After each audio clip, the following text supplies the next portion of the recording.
Et un titre de plus pour Strasbourg, celui de capitale de la démocratie. C'est en tout cas l'ambition affichée par la ville et le Conseil de l'Europe pour le premier Forum mondial de la démocratie qui s'ouvrait officiellement ce matin.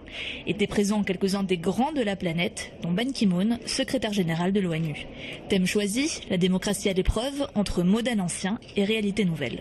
Faire en sorte que ces messages, le respect de la différence, de liberté d'opinion, de liberté d'expression, deviennent peu à peu des valeurs universelles.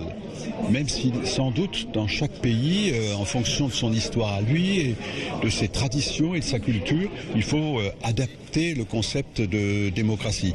Il n'y a pas de modèle universel, mais il y a des valeurs qui, elles, sont universelles. Au cœur des discours, le combat pour la démocratie dans les pays arabes, et plus particulièrement en Syrie.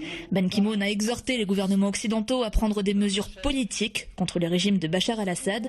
Autre invité d'honneur de ce forum, la prix Nobel de la paix Tawakkul Karman, figure de proue de la révolution au Yémen. Elle aussi a exprimé son désespoir face à la paralysie internationale vis-à-vis de la Syrie. Nous encourageons les gouvernements à faire plus pour geler les comptes des dictateurs et à poursuivre en justice ceux qui tuent leur peuple. Concernant la Syrie, actuellement, l'important est de faire des règles plus contraignantes. Il faut que la communauté internationale crée des zones tampons pour les civils. C'est ça l'urgence. Le Forum mondial de la démocratie, c'est jusqu'à jeudi au Conseil de l'Europe et dans tout Strasbourg. Un rendez-vous que les organisateurs espèrent pérenniser.